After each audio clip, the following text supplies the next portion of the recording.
Selamat datang di channel Alur Donghua. Sebelum menonton, silahkan subscribe, biar Mimin tambah semangat update-nya.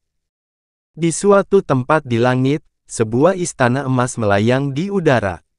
Arus udara yang tak terhitung jumlahnya berputar di sekitar istana, menghancurkan segala sesuatu di sekitarnya. Itu membuat tempat itu tampak kosong, seperti kekacauan sebelum langit dan bumi diciptakan. Meski istana emas itu berwarna-warni, namun tidak terkesan mewah sama sekali. Sebaliknya, itu memberikan kesan sederhana yang luar biasa, seperti kuil Daois.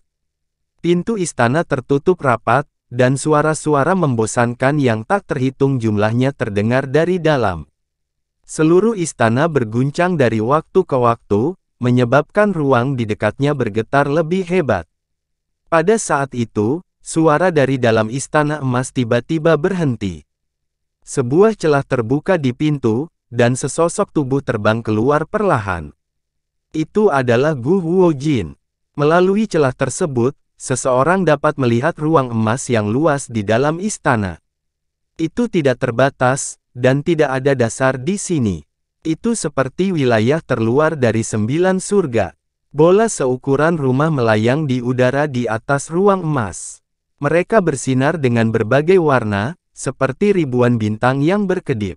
Pintunya tertutup secara otomatis, mengisolasi semua yang ada di dalamnya. Gu Huojin melambaikan tangannya, dan gulungan kuning tua keluar dari lengan bajunya. Ada naga emas kecil yang terukir di setiap ujung gulungan itu.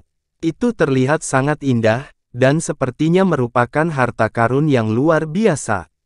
Gu Huojin menunjuk dengan jarinya, dan naga emas di ujung gulungan itu tiba-tiba hidup kembali. Mereka menggigit sisi gulungan itu dan membuka lipatannya. Ada deretan nama pada gulungan itu, semuanya memiliki warna berbeda dan memancarkan lingkaran cahaya berbeda. Beberapa di antaranya sangat terang, sementara lainnya agak redup. Pada saat itu, nama yang lebih dekat ke depan telah berubah menjadi abu-abu. Itu adalah Xuan Yuan Jie. Seseorang benar-benar membunuh Xuan Yuan Jie. Gu Huojin bergumam. Matanya tiba-tiba berubah menjadi emas, dan cahaya keemasan sepanjang 1 kaki keluar. Dia melihat nama Xuan Yuan Jie di gulungan itu. Aliran ki kuning halus yang tak terhitung jumlahnya jatuh dari gulungan dan memasuki kehampaan. Nama-nama abu-abu itu segera menjadi jauh lebih besar, seolah-olah sebuah saluran spasial telah terbuka, dan dengan cepat meluas. Dalam sekejap mata, area yang luas muncul. Meteorit yang tak terhitung jumlahnya melayang di dalamnya, dan terdapat berbagai jenis aliran unsur yang bergejolak. Itu adalah wilayah terluar. Han Li dan Jin Tong duduk bersila di dalamnya. Leluhur serangga, apakah dia sudah kembali? Itu bagus. Ini menyelamatkan saya dari kesulitan mencarinya satu persatu. Orang ini adalah, Gu Huojin memandang Jin Tong dan berbicara dengan tenang. Kemudian, dia menatap Han Li dan berseru kaget. Di alam luar, ekspresi Han Li tiba-tiba berubah, dan dia berdiri dan melihat ke sekeliling. Sesaat kemudian, dia segera mengeluarkan teriakan pelan dan melambaikan tangannya ke kiri dan ke kanan seperti kilat. 10 bayangan pedang emas berbentuk kilat keluar dari tangan kirinya ke segala arah. Kecepatan pedang petir ini sangat cepat sehingga tidak ada kata yang bisa menggambarkannya. Ibarat sambaran petir yang mampu melintasi batas waktu, ruang, dan sebagainya. Itu menghilang dalam sekejap. Sementara itu, Han Li mengulurkan tangan kanannya ke sisi yang lain. Cahaya keemasan keluar dari telapak tangannya dan menyelimuti Jin Tong, yang duduk bersila di sampingnya. Namun, tepat pada saat ini, aliran waktu di ruang terdekat tiba-tiba dilanda kekacauan. Di tengah ledakan besar, telapak tangan emas besar berukuran lebih dari 50 km muncul di langit, menekan ke arah Han Li. Kekuatan hukum waktu meletus dari telapak tangan raksasa itu, dan segala sesuatu di sekitarnya seketika terhenti, seolah-olah waktu telah membeku. Namun, teleportasi petir Han Li terlalu cepat, dan dia meluncurkannya sebelum kekuatan waktu di telapak tangan emas raksasa dapat mempengaruhinya. Kilatan petir menyambar, dan keduanya menghilang tanpa jejak. Telapak tangan emas raksasa itu terbanting, dan ruang, waktu, dan sebagainya di mana Han Li dan Jin Tong baru saja berdiri langsung runtuh. Gelombang emas yang mengerikan muncul dan menyapu ke segala arah. Anehnya, tidak ada suara sama sekali. Segala sesuatu dalam radius jutaan kilometer langsung berubah menjadi debu, dan juga sunyi. Di hutan belantara dekat domain abadi Long Yuan, sambaran petir muncul di langit di atas gurun, dan pedang petir emas merobek udara. Di bawah pedang petir, kekosongan berfluktuasi, dan Han Li serta Jin Tong muncul dari udara tipis. Itu adalah telapak waktu raksasa yang membunuh Tuan Mi Luo saat itu. Sepertinya leluhur Dao waktu sedang memperhatikan kita. Han Li menyipitkan matanya dan menghela nafas pelan. Meskipun dia sudah menduga bahwa hari ini akan tiba, dia tetap merasa sedikit gugup ketika itu benar-benar terjadi. Tapi entah kenapa, ada juga sedikit kegembiraan dan antisipasi dalam kegugupannya. Apa itu tadi? Jin Tong terkejut dari kultivasinya, dan dia tampak terkejut. Itu Gu Huimin. Sepertinya kita membunuh Xuan Yuan Jie dan menarik orang ini ke sini, kata Han Li ringan. Ekspresi Jin Tong berubah saat mendengar ini. Di depan istana emas pengadilan surgawi, Gu Huimin tampak terkejut. Sangat cepat, tidak kalah dengan teleportasi Stone Space Fish, puji Gu Huimin, tapi dia tidak berhenti. Cahaya keemasan melintas dengan cepat di matanya. Pemandangan yang ditampilkan pada gulungan kuning juga berubah dengan cepat, dan sosok Han Li dan Jin Tong segera muncul kembali. Gu Huimin membentuk segel tangan dengan tangannya dan menamparkan kekosongan ke depan. Di langit di atas gurun, Han Li melihat sekeliling dan membentuk segel tangan dengan tangannya. Petir emas muncul lagi di sekitar mereka berdua.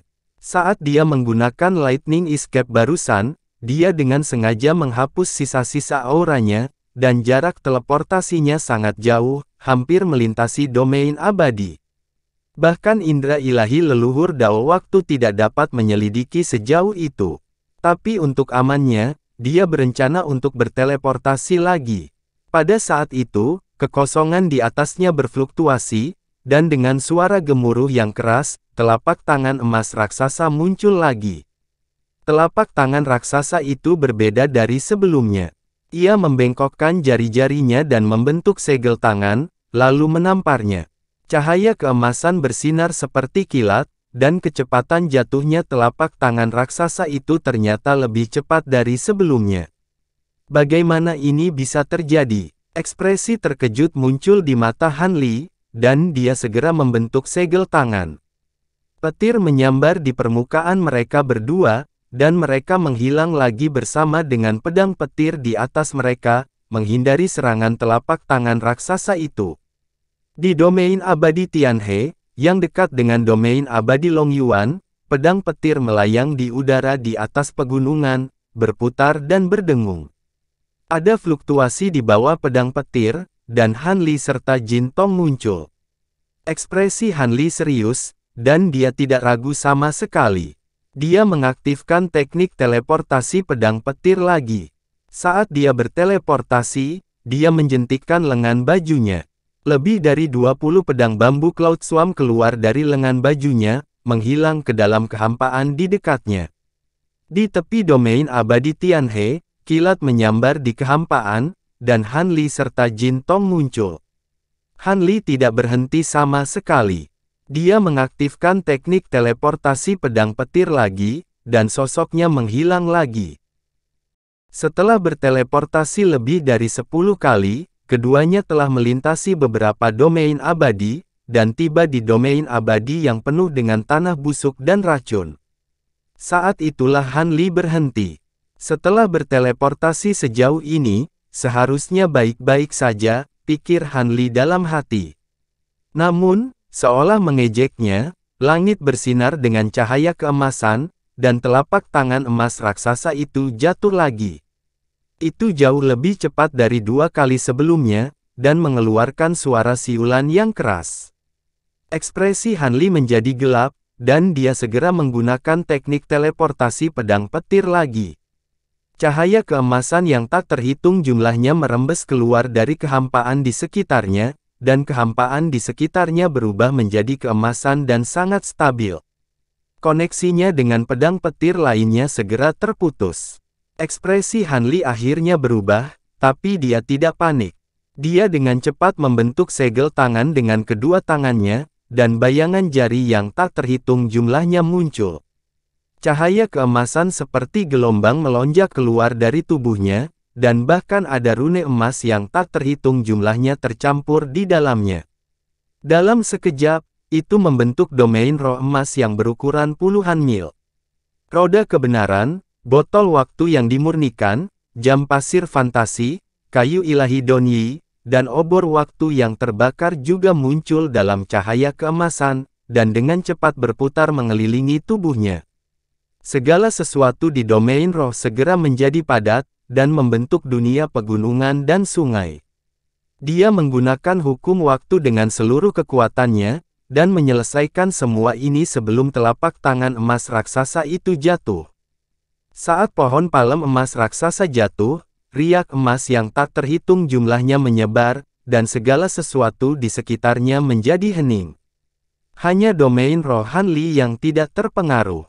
5 objek hukum waktu berputar dengan cepat, dan domain roh emas menjadi semakin dalam, seolah-olah itu adalah dunia lain. Suara yang menggemparkan bumi bergema. Telapak tangan emas raksasa menamparkan keras domain roh emas, dan domain roh bergetar hebat. Itu langsung dihempaskan dari langit seperti meteorit, dan dihempaskan ke tanah. Benua di bawahnya bergemuruh, dan retakan besar muncul. Magma dalam jumlah besar menyembur keluar dari tanah, dan seluruh benua langsung runtuh. Retakan besar muncul di pegunungan dan sungai di domain roh, tetapi retakan itu tetap tidak runtuh. Hanli juga terkena dampaknya bersama dengan domain roh. Dia terhuyung, dan seteguk darah sudah muncrat. Domain roh sebenarnya tidak runtuh setelah menerima pukulan dari jejak telapak tangan Kaisar Langitku. Di pengadilan surgawi, jejak keterkejutan melintas di wajah Gu Huo-jin lagi. Dia segera membuat segel tangan, dan menebas di udara. Pola kuno berbentuk lonceng muncul di tengah telapak tangan emas raksasa, dan tiba-tiba menyala. Telapak tangan raksasa itu tiba-tiba membengkak menjadi sekitar 2 kali ukuran aslinya, dan mencengkeram erat wilayah roh Hanli seolah-olah mencoba menghancurkannya dengan tangan kosong. Domain roh emas segera berderit, dan cahaya keemasan bersinar dengan kacau. Retakan di dalam tiba-tiba mulai membesar. Meskipun Hanli memuntahkan darah, dia tampak baik-baik saja. Melihat ini, dia buru-buru mengaktifkan domain roh dengan seluruh kekuatannya. Dengan ledakan yang keras, gerbang surgawi emas besar muncul di domain roh dari udara tipis. Dalam 2 pertarungan sebelumnya dengan Feng Qingshui dan Chen Ruyan, meski dia sangat berhati-hati, dia tetap membunuh banyak orang. Kali ini, Hanli tidak tahan menimbulkan korban yang tidak perlu, jadi dia tidak membuka gerbang surgawi yang menghubungkan semua alam utama, dan meminjam kekuatan waktu dari mereka. Dengan niat baik seperti itu, kekuatan tak terlihat ditransmisikan kepadanya, dan mnemonik dari seni fantasi 5 elemen utama, mengalir di benaknya dengan kejelasan yang belum pernah terjadi sebelumnya. Jejak pemahaman melintas di benak Hanli, dan dia membuat segel tangan. Gerbang surgawi beriak, dan 5 lampu emas muncul, melambangkan 5 elemen logam, kayu, air, api, dan tanah. Ini adalah 5 kekuatan waktu dari seni fantasi 5 elemen utama. Dengan suara teredam, gerbang surgawi tiba-tiba terbuka. Cahaya emas yang tak terhitung jumlahnya yang mengandung kekuatan dao besar menyembur keluar dari gerbang surgawi seperti banjir, dan bergabung ke dalam domain roh. Kali ini, kekuatan dao besar mengalir dari gerbang surgawi, dan kekuatan dao besar lebih besar daripada sebelumnya.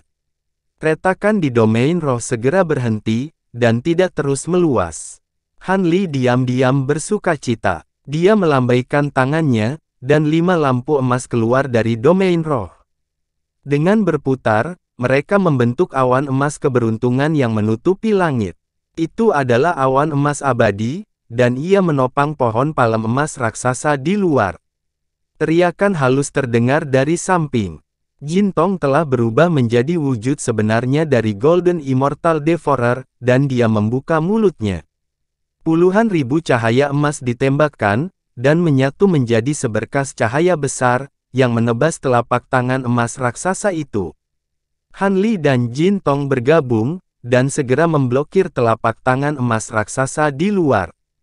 Cahaya keemasan di domain roh tidak lagi berfluktuasi, dan menjadi tenang. Saat cahaya keemasan dari gerbang surgawi terus mengalir ke dalam domain roh, retakan di domain roh dengan cepat sembuh. Han Li mengedarkan domain rohnya saat dia mencoba memikirkan cara untuk melarikan diri. Bukan tidak mungkin untuk menembus batasan hukum waktu di sekitarnya. Kuncinya adalah mencari tahu bagaimana Gu Huo Jin menemukannya. Kalau tidak, tidak ada artinya meski dia bisa melarikan diri lagi dan lagi. Bagaimanapun juga, pengejaran dari Gu atau Jin tidak akan ada habisnya. Pikiran Han Li berpacu. Dia percaya bahwa dia tidak dilacak secara langsung, dan dia selalu berhati-hati. Gu Hou Jin seharusnya tidak bisa menangkapnya. Karena itu masalahnya seharusnya bukan pada dirinya. Han Li memandang Jin Tong di sampingnya dan tiba-tiba memikirkan sesuatu. Aku mengerti. Jin Tong, cepat keluarkan semua kekuatan hukum Xuan Yuan Jie dari tubuhmu. Han Li berteriak pada Jin Tong. Jin Tong terkejut dan langsung mengerti. Dia ingin berhenti dan mengedarkan energinya, tetapi keraguan muncul di wajahnya saat dia melihat telapak tangan emas di langit. Kamu tidak perlu melakukan apapun di sini. Aku sendiri sudah cukup, teriak Han Li. Jin Tong mengangguk sebagai jawaban dan menghentikan serangannya. Tubuhnya bersinar dan dia kembali ke bentuk manusianya. Dia duduk bersila dan mengedarkan hukum melahap untuk memaksa kekuatan hukum Xuan Yuan Jie. Tanpa bantuan Jin Tong, napas Han Li menjadi cepat dan tekanan pada dirinya meningkat. Dia berteriak dan lusinan pedang petir keluar dari tubuhnya dan mendarat di berbagai bagian wilayah roh. Di tengah gemuruh guntur, bayangan pedang petir langsung membesar, berubah menjadi puluhan pilar petir yang mendorong telapak tangan emas raksasa. Baru pada saat itulah mereka berhasil menghentikannya. Semua ini rumit untuk dijelaskan, tetapi selesai dalam sekejap mata. Di pengadilan surgawi, Gu Huo Jin mengerutkan kening saat melihat ini. Dia hendak melakukan sesuatu ketika istana di belakangnya tiba-tiba bergetar. Ekspresi Gu Huo Jin menegang dan dia melambaikan tangannya, mengabaikan Han Li di bawah. Sinar cahaya keemasan muncul di sekitar istana dan dengan cepat bergabung membentuk diagram taiji emas yang menyelimuti istana. Getaran di istana segera melemah dan mereda. Di domain roh di bawah, ekspresi Han Li menjadi rileks saat melihat ini. Dia berbalik untuk melihat Jin Tong dan mengerutkan kening. Meskipun Jin Tong telah menjadi leluhur Dao, dalam hal kekuatan hukum, Xuan Yuan Jie, yang telah lama menjadi leluhur Dao, masih lebih baik darinya. Han Li membentuk segel dengan kedua tangannya, dan sinar cahaya keemasan keluar dari domain roh, mendarat di dekat Jin Tong. Mereka berubah menjadi banyak pola emas yang membentuk formasi emas, sangat mirip dengan formasi cahaya langit surgawi. Dia kemudian melambaikan lengan bajunya, dan formasi mantra emas segera diaktifkan. Domain roh di sekitarnya juga beresonansi dengannya, dan aliran waktu dalam formasi mantra dipercepat hampir 10.000 kali lipat. Di pengadilan surgawi, Gu Huo Jin terus membentuk segel tangan dengan satu tangan, menekan istana yang mengamuk. Tangannya yang lain menunjuk ke bawah dan menggambar sebuah lingkaran. Guntur yang menggema meletus antara langit dan bumi saat cincin emas besar muncul dari udara tipis di dekat domain roh Han Li. kemudian berkontraksi sebelum mengikat erat domain roh emas. Cahaya keemasan melintas di pinggang Han Li, dan lingkaran emas muncul, mengikatnya erat. Kekuatan mengerikan meresap ke dalam dirinya, dan bahu Han Li tenggelam. Tubuhnya terasa seperti sedang dihancurkan oleh gunung besar, dan dia menjadi sangat berat. Dia hampir tidak bisa menggerakkan anggota tubuhnya. Dia menatap ke langit, dan jejak api muncul di matanya. Gu Huojin telah mengganggunya berulang kali. Apakah mereka mengira dia tidak berani melawan? Han Li membentuk segel dengan kedua tangannya, dan dengan dengungan, pola hitam muncul di tubuhnya. Mereka menyebar dengan cepat, menutupi seluruh tubuhnya dalam sekejap mata. Cahaya hitam keluar dari tubuhnya, dan tubuh Han Li mengembang dengan cepat. Dalam sekejap mata, dia menjadi dewa iblis-iblis surga dengan 12 kepala dan 36 lengan. Sebuah kekuatan besar meledak, menyerang lingkaran emas di tubuhnya. Namun, lingkaran emas itu tidak bergerak, dan kekuatan penahan yang kuat merembes keluar darinya. Itu tidak melemah sama sekali, mencoba membatasi kekuatan dewa iblis-iblis surga. Dewa iblis mengeluarkan raungan pelan, dan pola roh hitam di tubuhnya tiba-tiba berdengung, menjadi sangat menyilaukan sehingga mata telanjang tidak bisa melihatnya.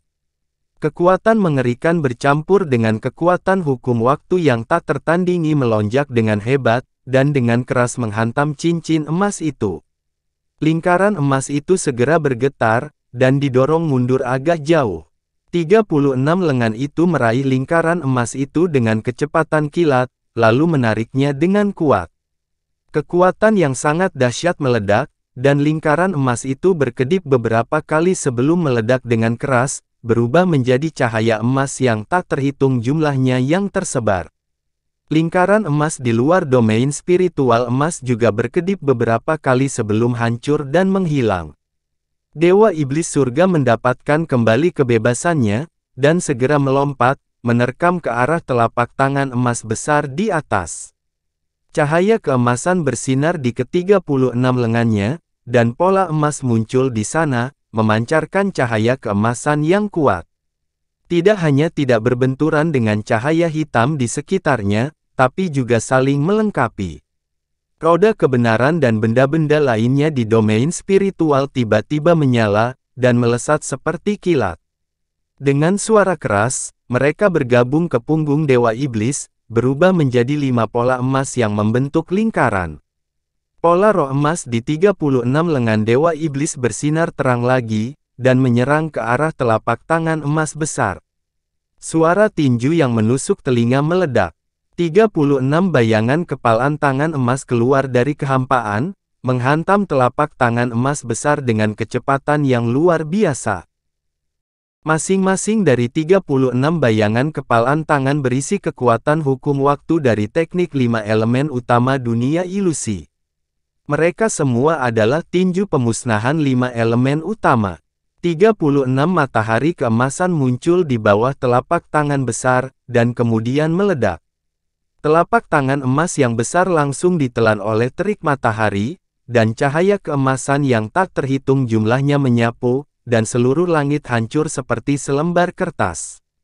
Gelombang kejutnya menyebar, dan segera menyapu seluruh alam surgawi bumi busuk. Alam surgawi bumi busuk langsung terbalik, dan beberapa benua langsung runtuh dan tenggelam ke dalam tanah. Lava dan lumpur tak berujung melesat ke langit, menenggelamkan segalanya. Ruang di dekatnya juga hancur sedikit demi sedikit, dan kekuatan pembatas dari kehampaan juga menghilang. Melihat ini, Han Li membuat segel tangan, dan hendak mengaktifkan teleportasi pedang guntur. Namun, cahaya keemasan yang meledak di udara tiba-tiba terbelah, dan telapak tangan emas yang menutupi langit turun dari langit, meraih ke bawah dengan kecepatan kilat. Itu adalah telapak tangan emas yang besar, tetapi permukaannya telah banyak meredup. Ekspresi Han Li sedikit berubah. Dia telah menggunakan kekuatan penuhnya dalam serangan itu, tapi telapak tangan emas besar itu sepertinya tidak terpengaruh. Meski terkejut, tangannya tidak melambat sama sekali. Sudah terlambat baginya untuk mengaktifkan teleportasi pedang guntur, dan dia akan merapal mantra untuk menghadapinya. Pada saat itu, Jin Tong tiba-tiba membuka matanya dan memuntahkan bola cahaya kuning, yang berisi kekuatan murni hukum bumi. Begitu cahaya kuning tanah keluar dari mulut Jin Tong, ia segera membubung ke langit, dan di saat yang sama, dengan cepat melayang dan menyatu dengan kehampaan. Telapak tangan emas besar yang awalnya meraih Han Li tiba-tiba berhenti, ragu-ragu sejenak, dan mengubah arahnya untuk meraih cahaya kuning bersahaja. Han Li sedikit terkejut, tapi dia segera bereaksi dan membuat segel tangan. Petir menyambar di sekelilingnya dan Jin Tong, dan mereka menghilang ke udara. Petir menyambar di langit di atas hutan hijau subur, dan sosok Han Li dan Jin Tong muncul. Indra ilahi Han Li menyebar, dan tekanan yang mengikutinya seperti bayangan tidak muncul lagi. Namun, untuk amannya, dia tidak berhenti di situ, dan hanya berhenti setelah berteleportasi beberapa kali lagi. Sepertinya aku benar-benar bisa melepaskan diri dari Gu Huoji Ali ini. Jin Tong menghela nafas lega. Ekspresi Han Li tenang, dan dia lega. Meskipun dia dibuat marah oleh waktu leluhur Dao, dia bisa melihat perbedaan besar dalam kekuatan antara dia dan Gu Huojin setelah percakapan singkat itu. Dia sangat senang dia berhasil melarikan diri kali ini. Tuan, saya baru saja menjadi leluhur Dao, dan wilayah saya tidak stabil. Saya berencana mencari tempat untuk berkultivasi dalam pengasingan, dan ketika wilayah saya benar-benar stabil, saya akan menyelesaikan masalah dengan Gu Huojin.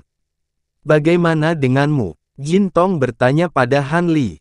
Jin Tong, karena kamu sudah menjadi leluhur Dao, jangan panggil aku guru lagi.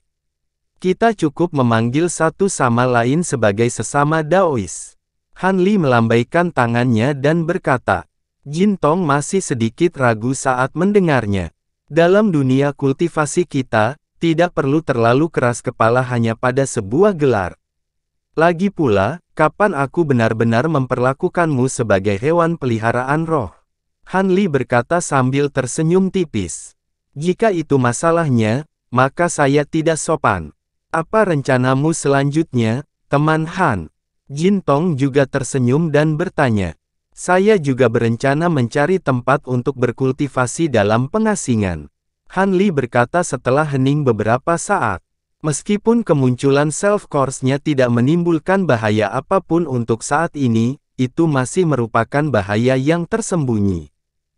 Terlebih lagi, leluhur Dao waktu sedang memperhatikannya, jadi dia harus segera meningkatkan kekuatannya. Bagus sekali, teman Han. Anda memiliki ruang untuk mempercepat, dan saya dapat memperoleh manfaat darinya. Jin Tong berkata dengan ekspresi gembira. Baiklah, Han Li mengangguk. Sekarang saya telah menjadi leluhur Dao, saya telah memulihkan sebagian besar ingatan saya. Kultivasi Anda telah mencapai puncak alam Dewa Surgawi Agung. Jika saya tidak salah, Anda harus mengasingkan diri untuk menghilangkan mayat diri Anda dan mendorong kultivasi Anda ke alam leluhur Dao setengah langkah, bukan? Jin Tong memandang Han Li dan berkata setelah ragu-ragu sejenak. Iya, aku juga mempunyai niat yang sama. Mengapa? Apakah ada yang salah? Han Li mengangguk. Meskipun ini akan membuat kekuatanmu meningkat, itu juga akan membuatmu menjadi duri bagi Gu Huojin, kata Jin Tong dengan ekspresi serius. Saya telah lama menjadi duri baginya, karena kultivasi saya terhadap hukum waktu.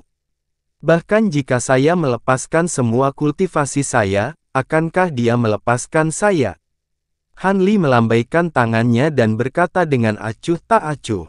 Berdasarkan gayanya, memang demikian. Jin Tong berpikir sejenak dan berkata sambil tersenyum masam. Aku memikul keinginan tuanku yang belum terpenuhi untuk merevitalisasi sekte kebenaran. Cepat atau lambat, aku harus bertarung sampai mati dengannya. Selain itu, kuil samsara telah menarik sebagian besar perhatian pengadilan surgawi dan Gu Huojin. Ini adalah kesempatan bagus bagi saya untuk mengumpulkan kekuatan dan membuat terobosan. Han Li berkata sambil tersenyum. Jin Tong melihat Han Li sudah mengambil keputusan dan sepertinya punya kartu di lengan bajunya, jadi dia tidak mengatakan apa-apa lagi. Han Li melihat sekeliling dan segera mengangkat alisnya. Alam abadi tempat dia berada tidaklah kecil dan indera ilahinya tidak dapat menutupinya sepenuhnya. Meskipun sebagian besar wilayahnya berupa gurun, namun esensi langit dan bumi cukup kaya, terutama esensi bumi. Ada kota-kota seperti benteng yang dibangun di gurun alam abadi. Mereka unik dan menarik perhatian. Sepertinya aku telah sampai di alam abadi pasir kuning. Han Li bergumam dengan sedikit terkejut. Alam abadi pasir kuning adalah salah satu dari 500 wilayah tengah alam abadi sejati. Gurun itu membentang ratusan juta mil dan pemandangannya unik. Selain itu, alam abadi menghasilkan banyak materi atribut bumi dan terkenal di seluruh alam abadi sejati. Namun, Han Li tidak terkejut dengan alam abadi pasir kuning itu sendiri, melainkan lokasi dari alam abadi pasir kuning. Itu dekat dengan alam abadi tanah hitam dan tidak jauh dari alam abadi Frost Utara. Dia tanpa sadar telah tiba di alam abadi pasir kuning setelah melarikan diri.